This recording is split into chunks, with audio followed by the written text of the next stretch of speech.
תתהלך בארץ בתרמיל ובמקל, וודאי תפגוש בדרך שוב את ארץ ישראל. Welcome back to Tales of the Trail. I'm Aryeh Green, the author of My Israel Trail, Finding Peace in the Promised Land. We're here on Radio Melitz, on radio and video. You can click on the link below if you're interested in the video.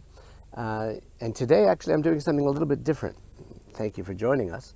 The sixth segment of this series called Tales of the Trail, where basically I'm recounting some of the experiences of hiking the Israel National Trail, 700 miles, which I did a number of years ago all alone at age 51 with a 50-pound pack on my back, which, of course, those of you who've been following along the series know already, but for those of you just joining us, was quite an experience, and I've been really privileged to be able to relate on behalf of Melitz the experiences, the lessons that I learned, people I've met, and the appreciation that I've gained for the land of Israel, our history, the geography, and of course the people. So thank you for joining us, and we're basically here in this sixth segment continuing on a conversation that we started last week about gratitude. But you can see I'm already doing something a bit different. I promised to get out on the trail, and for those of you who are listening and not watching, I'm actually standing in a forest. You can see behind me the trees and the hills of the foothills of the Judean mountains. I'll describe in a second where I am. But I promised I would actually do this and get out on the trail. The difficulties or challenges of the Corona period and heat waves and rain before that kind of prevented me from doing what I had planned to do all along, which was to do many of these segments actually physically out on the trail. And so today's going to be a little bit different, both because if you're watching, you'll see that it's a handheld camera with no tripod and therefore a little bit more movement than usual. And if you're watching or listening, you'll also see, as opposed to other segments that I've done, I'm not going to be putting in pictures or videos from the trail itself, because here we are on the Israel Trail. And what you can see if you're watching behind me in the forest is looking south, and I'll describe it for those of you listening on the radio. We're in a forest ridge right near a place called Mitzpeh Masua, which is one of the forest lookouts, forest fire lookouts dotting the ridges of the Jerusalem hills.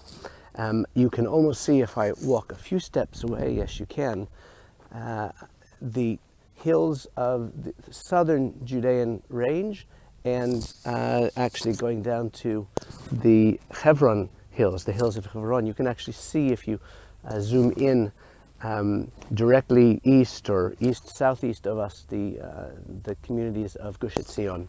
And the Israel Trail comes up here through this forested way and heads then north towards Beit Shemesh, which is my home, as you'll know if you follow these episodes, and then heads up to Jerusalem, which we'll get to in a few different segments ahead. But so last week I promised an interesting exploration of putting some of the pieces together, and I felt that doing that here at Mitzpeh Masua in the Jerusalem foothills would be actually kind of nice to be able to both visualize or hear it. Those of you on the radio, you can hear now some of the bugs in the background, a helicopter overhead, a little bit of obviously the birds as they come and go. But let's just get right into it, because as I described in the last episode, I had experienced in the northern Negev a very powerful sense of gratitude, which combined with the acceptance and the humility that I had learned earlier in the quiet of the desert. I want to describe a particular experience I had there in the desert. I wish I could have driven down and actually reenacted it for you in this radio and video program, but I'll describe it, and there is something of the quiet even here in the more forested area, which hopefully will add to my ability to relay the experience. And then towards the end of this segment, I'll describe a meditative practice which I developed over the course of those first few weeks of the trail, which as I say, combined these three elements I mentioned at the very, very end of the last segment, the humility, the acceptance, and the gratitude. The experience that I want to relate is, those of you who followed before will recognize my description of the quiet of the desert being an incredibly powerful influence within the context of the experiences that I was having, in terms of my ability to make sense of the difficulties that I was facing, the personal challenges that I was facing in my life, the divorce that I had just gone through. And that silence of the desert really gave a lot of time for contemplation, for reflection. And in fact, what I'd like to do as I begin to describe a very powerful experience I had is to actually have you walk with me now along the trail. And I'm going to walk, in fact, I'm going to walk south on the trail.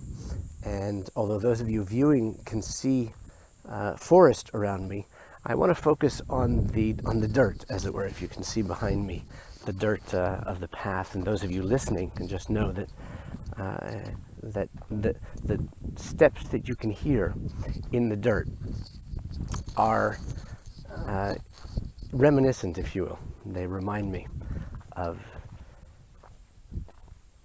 the quiet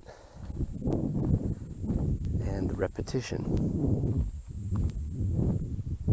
Just hearing your steps, minute after minute, hour after hour.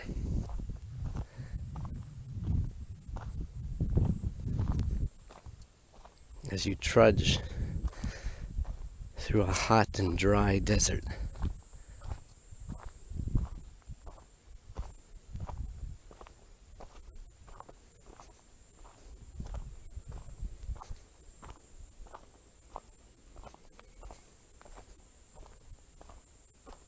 Now I'm doing this quietly on purpose. I know that's unusual for the radio. So you can get a bit of a feel.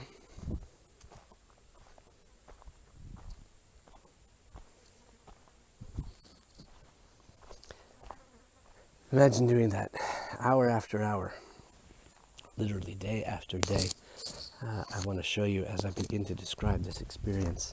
Here we are on the trail, and here is, for those of you watching, I'm showing a sign, the Israel Trail marking, which is always a welcome sign as you're walking, so you know you haven't lost your way. Well, I want you to imagine at this point, not if you're watching what you're looking at now, the trees in the background. If you're listening or if you're watching, close your eyes and imagine flat or almost flat rolling hillocks, if you will, but of rock and desert, dry stones, gray stones, light brown dirt, interspersed with black stones, an image which I think I shared in one of the previous segments. This is the Judean Desert Nature Reserve.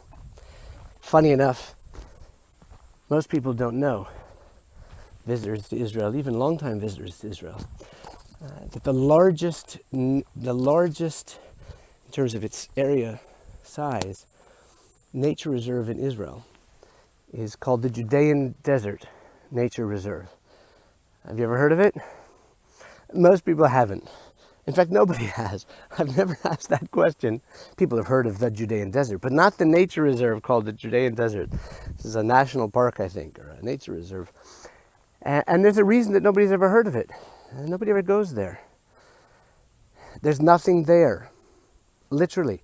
I said imagine an expanse of these rolling kind of dirt, rocky, very, very low hillocks. Literally, it's a moonscape. This was the first day. If you followed along the earlier segments, you know that even in the driest desert, I would see, I don't know, some birds, ants, beetles, a few shrubs here and there, a little sign of living, of life, even if it was plant life.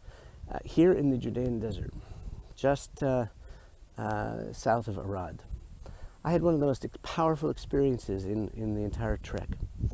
And that's partially because there was literally nothing there. I call it a moonscape because I just have no other way to describe it. I walked for 8 hours through this expansive nothingness, really. And in that time period, in that day, I had a powerfully transformative experience, and that's what I'd like to share with you today. You know, I don't think it's a surprise. I don't think it's that surprising that so many of our prophetic and revelatory experiences in our tradition occurred in the desert. I mentioned this in one of my previous segments, because whether it was the giving of the Torah at Mount Sinai, which is in the desert, of course, whether it's the experiences of Eliyahu, the still small voice that he heard on the mountaintop at Mount Sinai, whether it was King David writing Psalms, escaping to the Judean desert. So many of the prophets of our people found solace, found revelation, found meaning, found connection to something higher than ourselves in the desert. And I think one of the reasons for that, certainly for me, was with the lack of distraction, with no birds, with no shrubbery, with no trees, there was just nothing else to distract you. And somehow I found that, and I read about this a bit in the book. I don't want to wax too hyperbolic, but I found myself in that kind of nothingness connecting to everything in the universe. In other words, I made this leap of, here I am in the midst of nothing, and yet I feel part of everything. And I felt closer to God and the universe and humanity than perhaps I had done ever in my life. And that day for me was transformative in so many ways. One of them was reaching really the fulfillment of this process that I described in the last few segments, based on a sense of humility and my place in this universe of nothingness, giving me perspective on my problems, combined with this acceptance that this is reality, and I'm going to have to deal with it, and the gratitude that I had begun to develop for all the blessings in my life. Somehow all of that came together and literally enabled me to move forward as I walked, and I'll walk again now as I talk, as I walked through that vast expansiveness of nothingness in the Judean desert, in that nature reserve. I felt like a weight had lifted. I came towards the end of that day, still for the next another 2 hours in the desert there, and did something I haven't done in, I guess, 30 years. I hadn't done in 30 years, and that was, I wrote a song.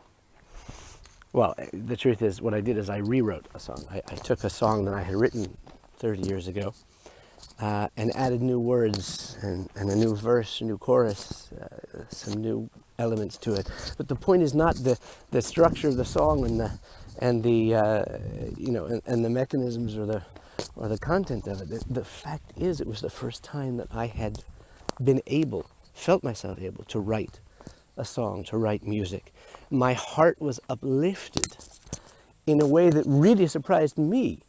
And I described in the segment before how, I grew up in California. This is my element. I love forests, not deserts. And yet I had this transformative and powerful experience in the desert.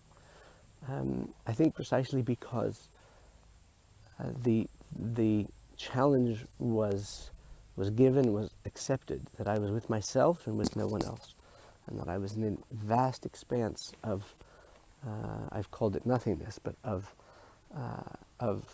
void almost, of life, and therefore I was kind of forced to bring life back, to bring myself back to life. And the writing of a song, and it was a joyous and uplifting song, which, no, I'm not going to sing for you. You can see the words of it in my book, or if you're really interested, you can write to me and I'll send you a recording, because I did record it. And there's somewhere on YouTube a video of it, but I don't think it's public. I hope it's not. So that was the end of my desert experience, and the transformation that occurred in me was phenomenal, and as I say, incredibly powerful. What was interesting was that the transformation also from an acceptance to gratitude, and combining these three things, humility, acceptance, and gratitude, was accompanied by a transformation in geography. And that's why I found hiking the land of Israel and the Israel Trail so overwhelmingly emotional and meaningful, because at that point then, coming up to Arad and going from Arad over to Sansana and Haram Sa to Sansana up into the Lachish region, which is basically just south of here, just south, literally as the crow flies. I'm going to walk a little bit to see if I can give you a bit more of a view, those of you who are watching. Was a geographical transformation from desert, from dry desert nothingness of the Judean Desert Nature Reserve, but also the dry hills and valleys that you've seen or have described in the last few segments in the Negev, into the green forest area of the Judean hills. And that geographical transformation accompanied me, and I guess made even more powerful. It augmented the emotional transformation that I was going through on the hike. I remember hiking through the forest of Yatir, which perhaps in the next segment I'll show a video which I did of me from the back hiking through the forest of Yatir. This was the first forest I'd seen in three weeks. Not quite as lush as this that I'm standing in, but close enough to get the feeling and appreciate the difference between the desert environment and the hills. Now, as I move into the next part of this segment, I'm actually going to change the camera so that instead of looking at me, I can show the vista that I'm looking at, and hopefully give a little bit more of a perspective.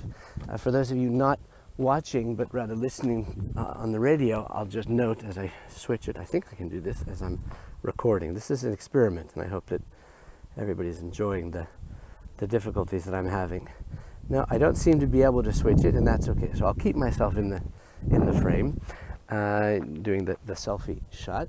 I'm now pointing a little bit more north, where you can see these are the hills of Jerusalem, which I'm pointing to.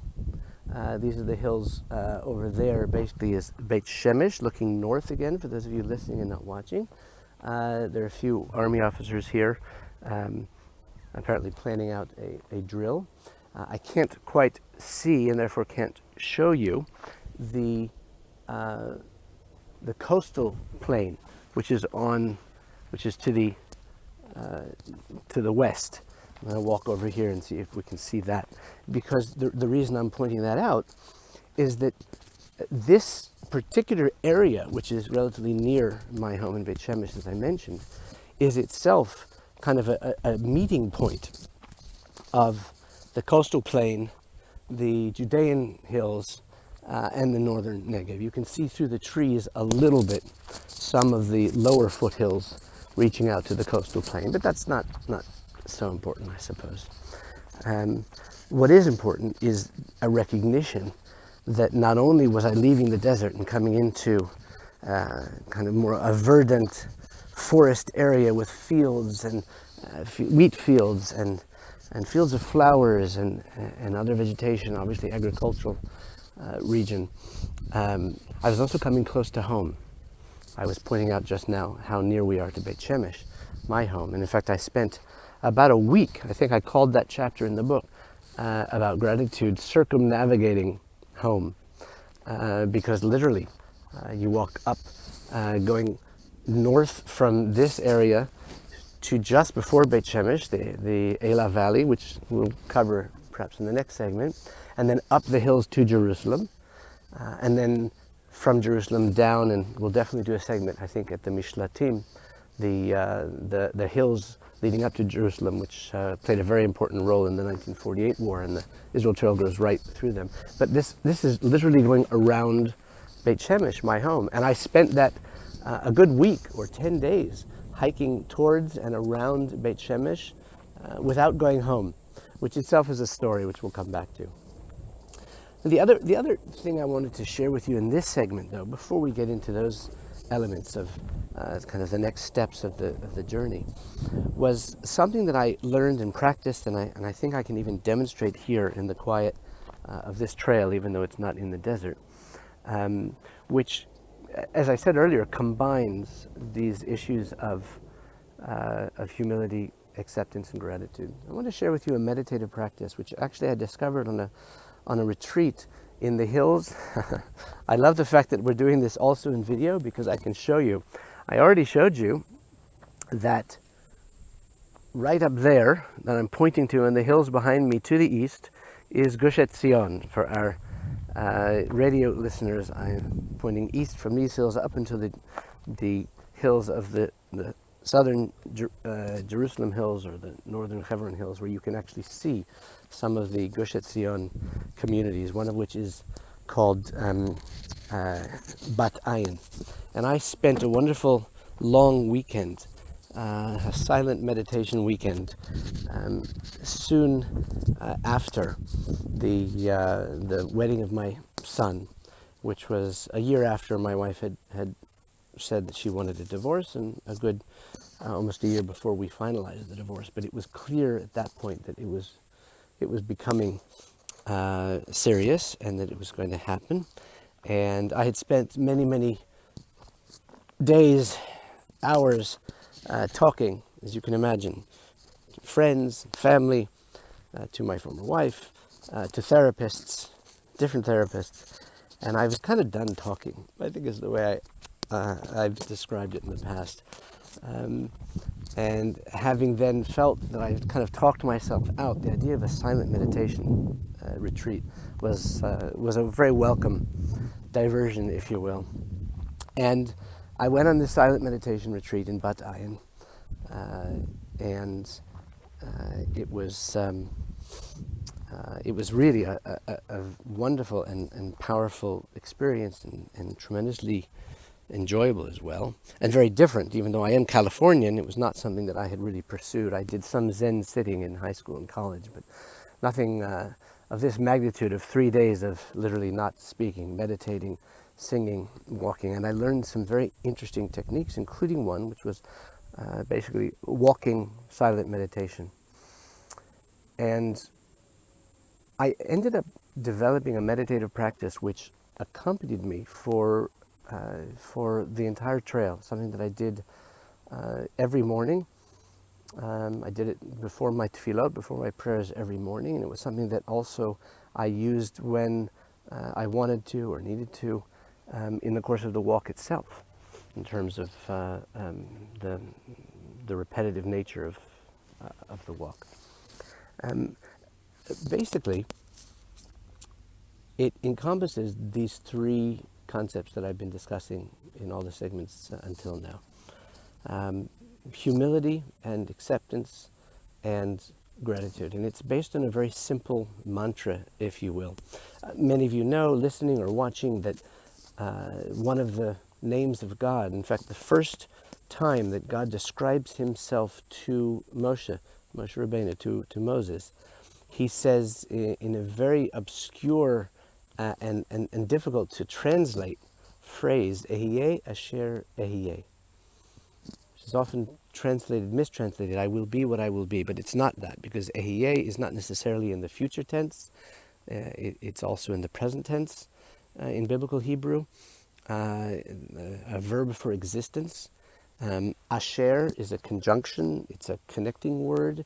It can mean many things. So Ehyeh Asher Ehyeh could be I am what I am as I am what I will be as I can be.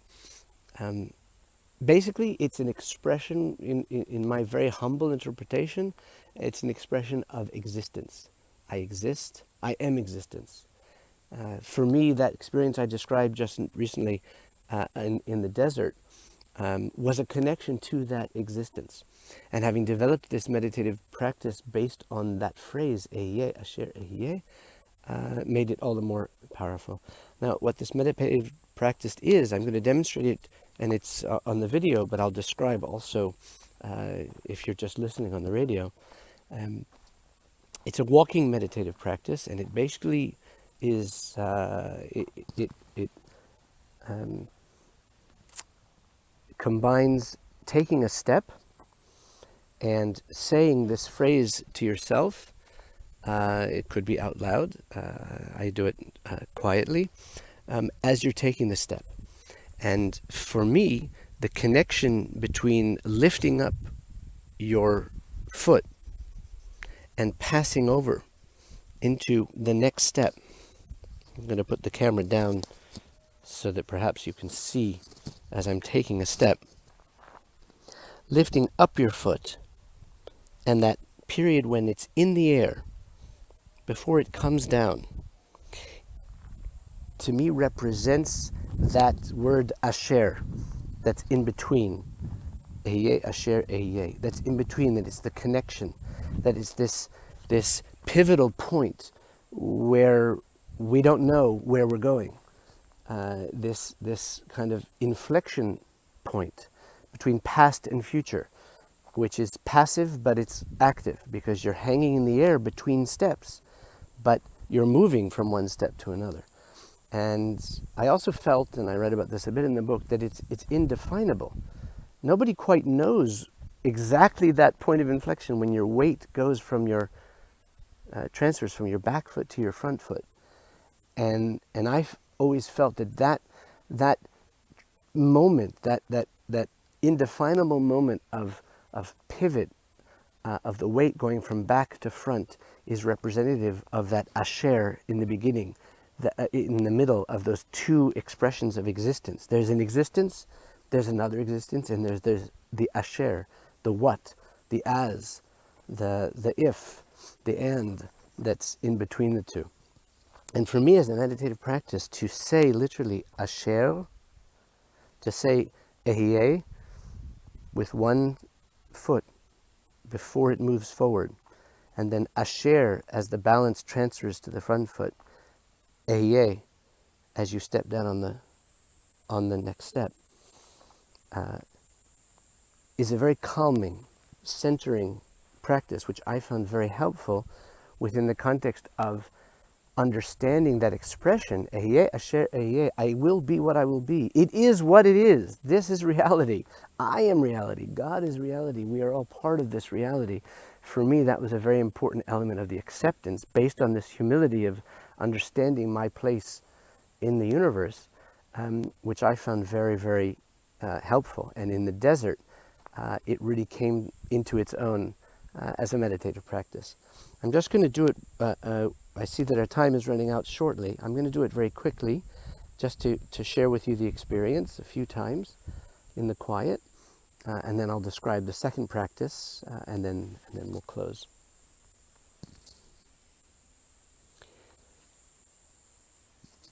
Ehyeh Asher Ehyeh. Ehyeh Asher Ehyeh.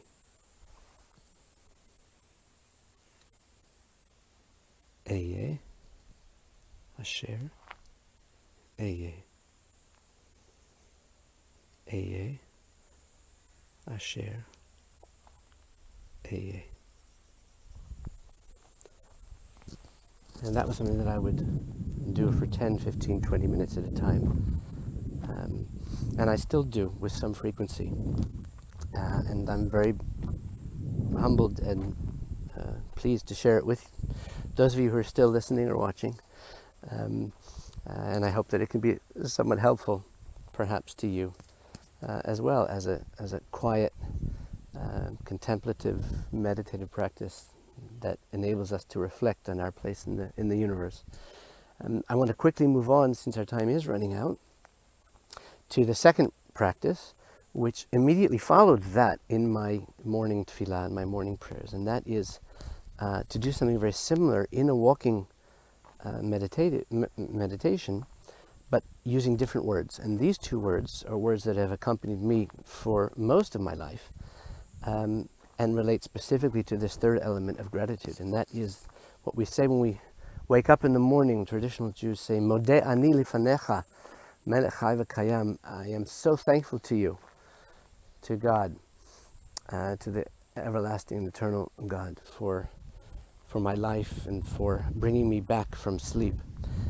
And I would use the same practice, but this time with the words Modeh ani, I am thankful. After accepting the reality of the world that I'm facing and that I'm living in, I would then say Modeh ani. Modeh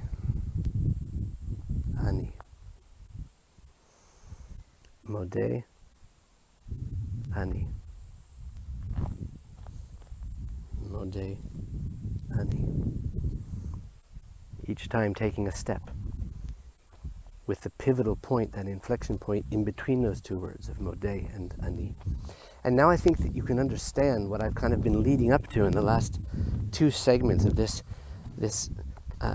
incredibly meaningful connection between the humility that I learned in the desert, the acceptance that I learned also in the desert, and the gratitude that was just deepened in me as I walked through the northern Negev, through the Judean desert, and then into these Jerusalem hills, and developed these meditative practices, which I had developed earlier, but which I expanded on, and which became even more meaningful in the course of that part of the hike. These revelations, if you will, these realizations, the deepening of my sense of appreciation, the deepening of my sense of acceptance, the deepening of my sense of humility, were a very, very big part of my Israel Trail experience. And I thank you for listening and for watching and for joining me. This is my Israel Trail, and I hope that you'll join us for the next segment, where we start to hike up the Jerusalem hills, and hopefully I'll record the next one actually on one of the segments of the Israel Trail there in the Jerusalem hills.